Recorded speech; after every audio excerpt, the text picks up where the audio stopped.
OROP, one rank, one pension. There is a great amount of confusion that has been created by the vested interest. I will attempt to give you the following facts and clear the misunderstanding.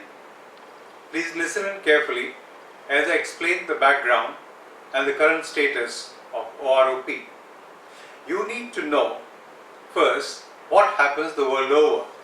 The armed forces get highest pay amongst the government services in their own country, and the admin arm, the babus in the government, get 10% lower. The armed forces pension is 70% of their last drawn salary. This too is reviewed every year in the UK, once in 2 years in USA. The prime reason for a soldier to give his life willingly for the nation is his honor and pride for the nation. Since independence, this very aspect has been systematically eroded. There is an urgent need to reverse this trend and have much more involvement of armed forces in governing the nation.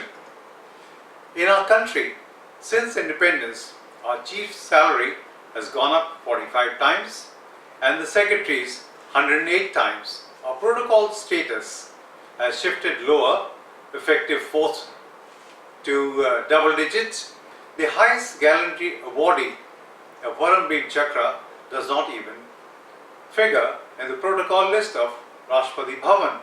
In short, the nation has no will to honor its soldiers. After winning the 1971 Bangladesh war, a decisive victory which has not happened in the history of any nation and not likely to happen in the foreseeable future, we were rewarded lowering our pension from 70% to 50%. And babus operating from air-conditioned environment increased their very own 30% to 50%. They didn't stop there, but went on to increase it further by granting NFU, non-functional upgrade, at the cost of 21,000 crore. NFU means every babu will definitely get a joint secretary's pension equivalent to that of an air vice marshal or a major general or a rear admiral. At this point, I would like to ask you to consider the following questions. Why did our government take all these actions?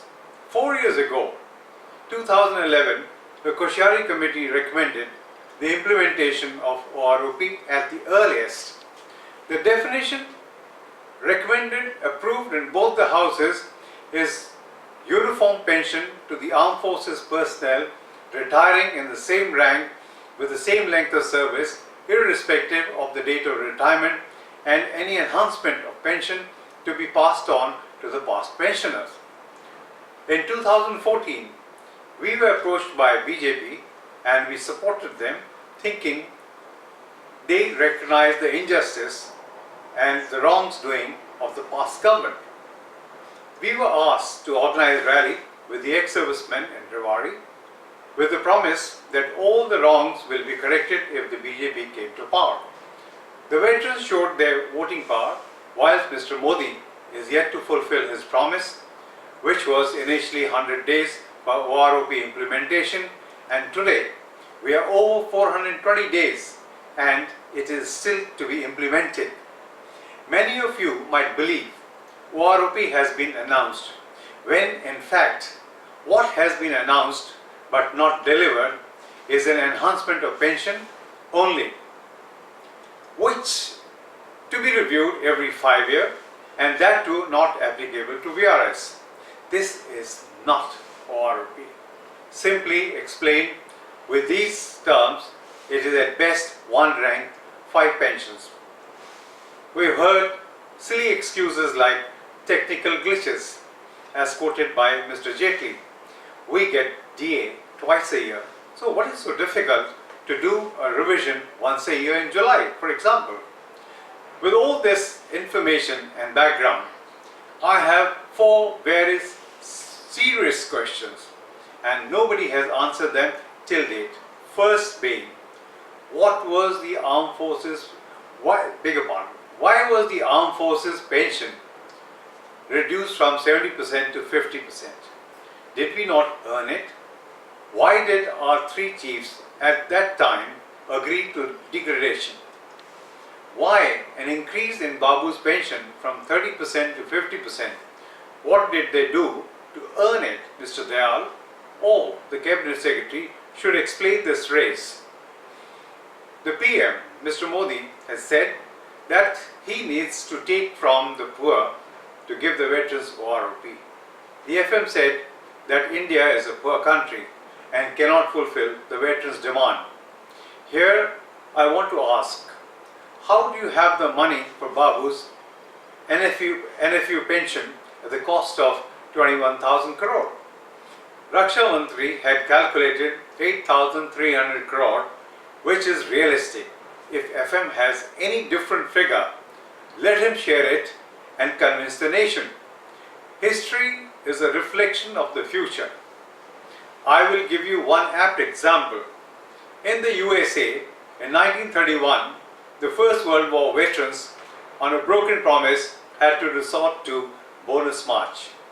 They were camping outside the White House, and the then President Hoover asked the police to clear them but failed miserably.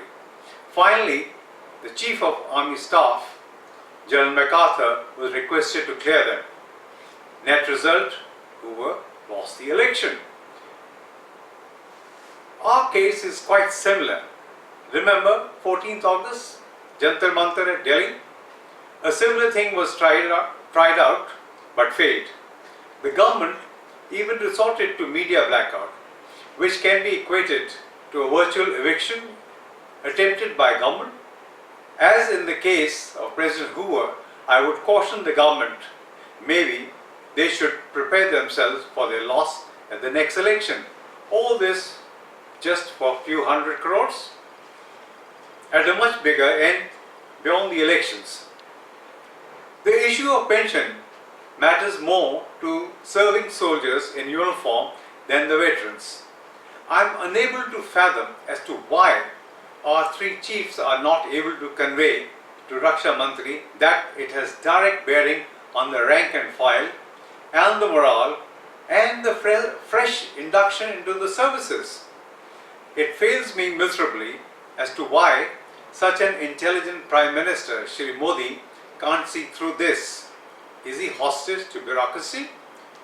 We, the armed forces, have taken an oath and promised to establish political will, even at the cost of our lives.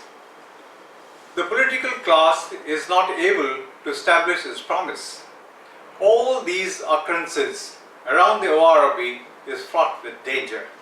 At the risk of sounding overly dramatic, I will state an absolute truth. The government is playing with fire. It will not go down well in the annals of history, and times will be only testimonial to gross misfortune of the armed forces and terrible decision making of the various government over the years. My request is to spread the message of OROP in your area.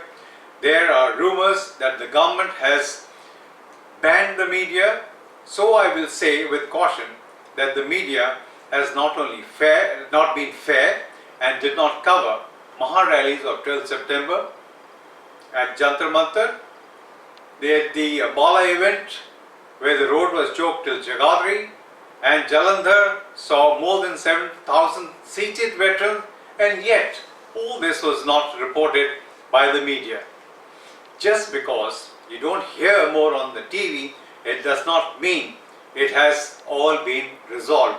My humble submission to the government, take we will, as we stand for the rights of our soldiers at all levels and for the right reasons.